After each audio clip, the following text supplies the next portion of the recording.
Hey there, this is Erica from Ever Educating, and welcome to the April live stream. Today's topic is hybrid teaching. So if you're new to that or you've been doing it and just want to talk about it, then this video is for you. If you're watching it in the future, one thing I really want to clarify is, hybrid teaching used to just mean, okay, well, one day is in person and then the rest of the week is online, or maybe 2 days are in person and the rest is online. So that's the usual hybrid, but in this case, we're talking specifically about when you're teaching synchronously in person and on Zoom as well. So that's what I mean here when I say hybrid. Basically, high flex, right, is the more common term that you hear nowadays. But in this case, I'm just calling it hybrid for ease of terminology. But I want to clarify that just in case you're watching this video, years in the future and you're confused by my use of the term. Basically today, I'm going to just talk about my own experiences with hybrid teaching. I did want to show you something in my eye. All right, if I go ahead and switch over here. So you do see, in this case, I do have a playlist of tons of videos that are about hybrid teaching. So if we kind of have that first week blog from actually last fall. So I've been teaching hybrid the whole academic year. So starting in August all the way now into April. Yesterday was my last day. And so as you can see, I have quite a few videos, I believe 31 currently, including this live stream. And I anticipate doing a few more in the future. But I have a range here. So I have icebreaker ideas for hybrid classes. I have strategies for doing remote learning while also being in person yourself when you have students who are doing remote. I have some tools that I use in order to make things a bit easier. This random name generator was my favorite tool in the fall when most of my students were on Zoom, because I can just have this name generator created and I click a button and it gives me a student name and I can say, hey, you're the one who has to answer this question, because no one was volunteering. It's completely unbiased. It's just click the button and whoever's there is the one who goes. I did a little bit about online teaching in the sense of creating videos for your students that they can watch later after class ends. And so really, as you can see, you can just kind of go down here and look for various tips that I posted throughout this past academic year. This is when I was talking about the problems with hybrid teaching, and I'm actually going to cover some of these again in today's video. But plenty to watch to keep you occupied and see what fits you if you are doing your own hybrid teaching and you're a bit unsure with what you want to do or what you can do with the hybrid teaching of synchronous Zoom and in person. Now, something to keep in mind is, I use Zoom because that's what my university uses. You might be using Google Meets or something else. You might be using Google Classroom, which I don't use, at my university. But basically here, you do have that particular playlist and it is linked in the description below. One thing that I don't have linked currently, but I'll make sure to add it after the live stream, is I did create a collection of 11 activity ideas for high flex teaching. And I'll have that, it's on my Teachable School, very inexpensive, in case you want some ideas. I basically have some small class activity ideas, icebreaker ideas, large project ideas, and also some templates that you can use if you're using Pear Deck or if you're using Kahoot, right? So there's like a assignment checklist. So if that interests you, I will link it later on and you can check it out in case you want to purchase that. But other than that, just kind of, if you're new here, I do post a lot on my social media, on Twitter, on Instagram, and you can find me at Ever Educating on those platforms. As well as I do have a blog, then I have that linked on here as well. So I do have some blog posts about hybrid teaching too. So in case you're not a big video watcher, you can go over there and find my category of online teaching. And in there will be all my posts related to, obviously, digital teaching, including the hybrid situation. Just something to keep in mind in case you are interested in that, okay? So go ahead and hide that as well. All right, so we're here to talk about hybrid teaching. And basically, I thought I'd start with some hard things, like the hardest things I experienced this past year. And then I'll move into things that I actually want to keep and I hope that I can still do, into the future. And so the first, to me, I know this might sound strange, the hardest thing of hybrid teaching was wearing a mask. when I was teaching. And that's something I mentioned in my struggles video. But for me, like, I know I don't like super small spaces, but I wouldn't consider myself claustrophobic. But wearing the mask covering my nose and mouth, like every single day, it was kind of like that anxiety boost of there's something covering the places where I breathe, right? And obviously speaking, you really have to project because you're a bit muffled, and that makes you obviously a bit more tired, you know, having to breathe in more deeply because you are speaking louder, using more energy. And so it was really like, did not work out well for me in, you know, feeling calm because I was wearing, you know, this cover, obviously for my safety. So it wasn't like I wasn't gonna do it. And I'm not sure what the fall will look like as far as teaching goes. But I really think that, you know, I do have a video about, you know, how to make mask wearing a bit easier. So I wear like the disposable masks, which are much like lighter in my opinion. I also have, you know, a little chain that makes it easy to take off and on. Like when I'm outside, I'm away in my car, I don't misplace it, I don't drop it, right? So I do have that chain that I use around my neck. And there's other things you can do as well to make things a bit easier. You can have a bracket underneath to give you a bit more space. But I really think maybe time is enough to get used to that, but finding a mask that really works well for you is going to be really key when you're teaching. So I know that was at least in my experience. So I think that was the first thing that really kind of threw me off my game, like having like, even your breath, right, is a bit disturbed because of the mask. You know, speaking is a bit disturbed because of the mask. And obviously your students are wearing masks as well. And like they might be having like thicker cloth ones that muffles them even more than mine did because of, you know, the type I was using.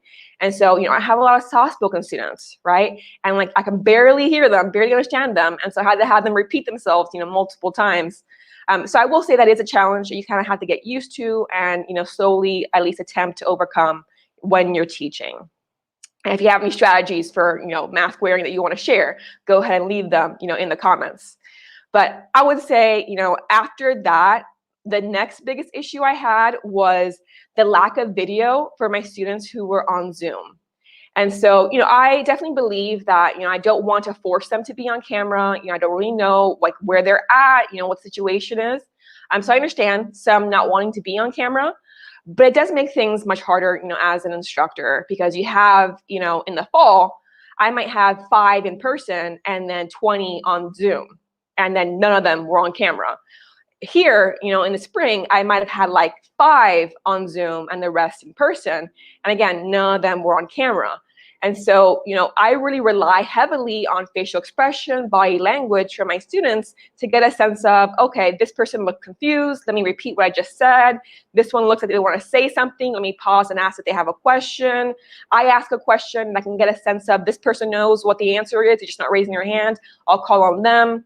So you can really, at least I do, heavily rely on face, right, body, in order to pick who speaks up in class. And so with the black screen, first of all, I don't know if they're there. And there are definitely plenty of times where I'm like, hey, you know, John, why don't you answer this question?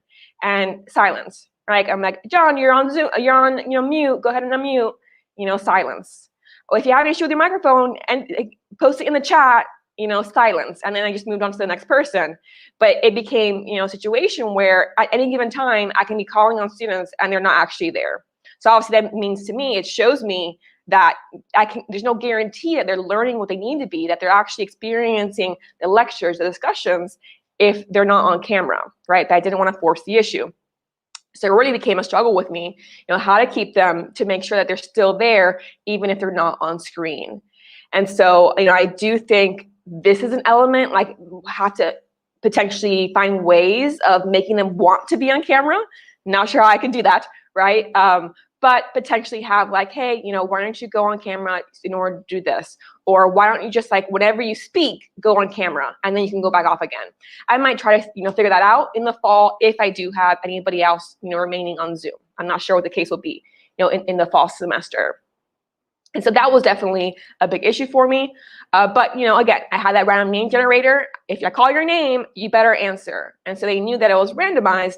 Then I think at that point, I had a few more who actually stuck around, you know, on, you know, near the computer because they knew their name might be called at any given moment. So that was my main way of dealing with it.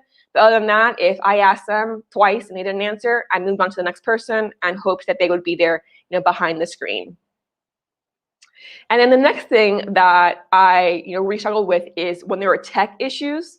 Obviously, when you have some of them in person and you have some of them on Zoom, your tech really needs to be on point. And so I didn't have any Wi-Fi issues. I didn't have any Zoom issues when I was teaching. But sometimes, weirdly enough, the issue would be that my TV in person wouldn't work. It wouldn't be projecting my computer screen. And so the ones on Zoom can see perfectly because I'm screen sharing with them, but the ones in person couldn't. So what I ended up doing at times is for my in-person students, like, well, you can just join on Zoom, but don't join the audio so that there's no echo. And so I actually did this my last class yesterday. I'm like the last class of the day, and the TV wasn't working. And so I'm like, all right, go ahead and join in on Zoom. Don't use the audio, and you can see their presentation slides, on there. So it wasn't like, oh my God, like what can we do? I can't teach. But it became like, when I had it happen multiple times, I had to have that backup plan of, well, I know you're here in person, but still join us on Zoom, right? Or maybe you just don't need the TV. It doesn't really matter. I'll screen share with the ones on Zoom, but what's on screen isn't really necessary because we're doing a Kahoot, and I can just, read aloud what the Kahoot says. So it wasn't a huge thing, but when you're doing hybrid teaching, it's great to have backup plans already in your mind in case a tech issue goes wrong, right? So what if Zoom doesn't connect for some reason? Do you have an email ready to send to your Zoom students? What if your computer doesn't work at all in the classroom? Can you use a laptop or iPad or phone that you have with you? Just really get a sense of what do you do if plan A doesn't work, have a plan B, maybe even a plan C. And so I do think that's an important element of hybrid teaching is having backup plans. Okay. And then finally, the last thing that I felt was really hard about hybrid teaching was this element of, my first class, my fall classes were writing classes. And so really, it was literally, there were just a lot of lecturing on my part, teaching them the basics of academic writing and all that. And then, we did some, verbal feedback on their writing. We did some small individual work, but there wasn't too much discussion. That wasn't really how the class was designed. But in the spring, in my spring classes were literature and writing. And so obviously, if we're reading literature, you gotta really discuss it. Like, you can't just like, oh, we're just gonna read it and never speak about it. I'm gonna lecture the whole time. That really makes no sense in a literature course. They tend to be discussion heavy. But that was an issue when I had students, on Zoom behind, the screen. I couldn't see them, right? So that was the facial issue, right, that I mentioned earlier. But also, because there's some on Zoom and some in the classroom, the ones in the classroom, when they speak, the ones on Zoom can't hear them unless they're right next to me, right next to my microphone. And so one thing you have to really get used to, this is really key, is whenever someone in class speaks, you have to repeat what they say so the ones on Zoom can hear the comment. So when the Zoom speakers speak, it's not an issue because everybody can hear the computer. But, I had to really get into the habit of, okay, John just said this, right? That's great. Let's move on to this next question. Or, okay, Mary just asked this question of Sarah, and this was Sarah's reply, right? And so every single time, obviously it can get a bit annoying, I'm sure, for my in-class students who are obviously hearing everything, but it's important the Zoom ones do. And so this became an issue because one of my projects this semester was a group project in which groups of 3 or 2 led a class discussion for about 20 or so minutes. And when they did that, there are times where I'm like, remember, when someone speaks in class, you have to repeat what they say so the ones on Zoom can hear. But of course, it's not something we're used to doing. So a lot of my students forgot, and sometimes I reminded them, but sometimes I don't want to throw them off, their game when they're doing their presentation. So that project definitely didn't work as well as I anticipated. It was always my students' favorite project, so I included it. But I definitely see myself, reconfiguring that in the future to make it a bit better for my students if I do hybrid teaching in the fall. But that's definitely a key element. Discussion can be very hard because, you have them in 2 different locations and you have to repeat everything that's said in person. And that can really, slow down discussion because it's not like, oh yeah, and then you said this and you responded and you said this great thing. It's like, they said this, they said this.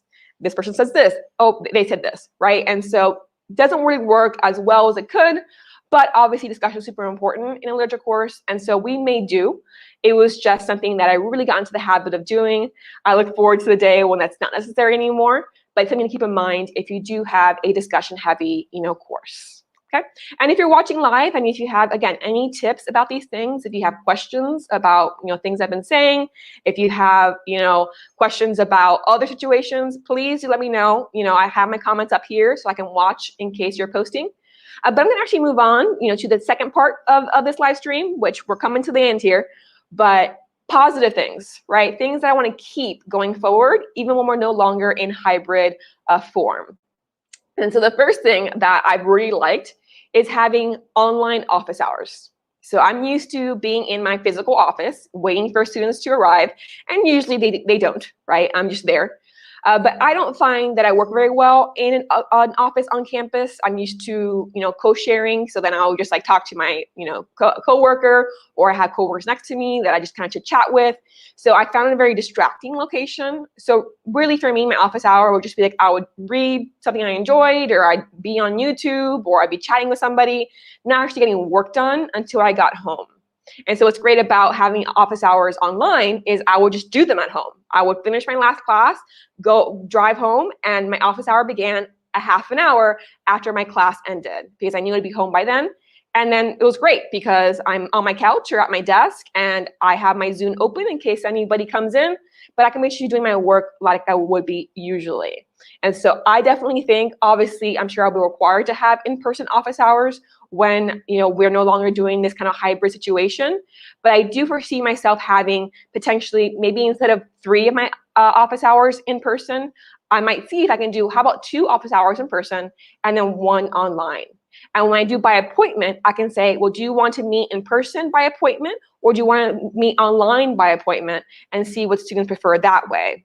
So definitely, I saw the benefit of this. There's even, depending on what kind of discussion you're having, you could potentially record, right? If your student is confused by something and you're reteaching them information, why don't you record them and you send it to them personally, right? So I do think there's benefits of doing online office hours, and I'm hoping that I can at least do them to some extent, going into the future, because it definitely was a good experience, for me in particular. And then kind of thinking about, I talked about tech issues, but I also saw a lot of benefits in the EdTech that I used this semester. So I have linked below a whole playlist of EdTech tutorials that I've curated over the year, and there's tons, dozens of videos on there. But I used EdTech before when I was teaching all of them in person. I used Kahoot before this, and it worked really well when they were all there in person.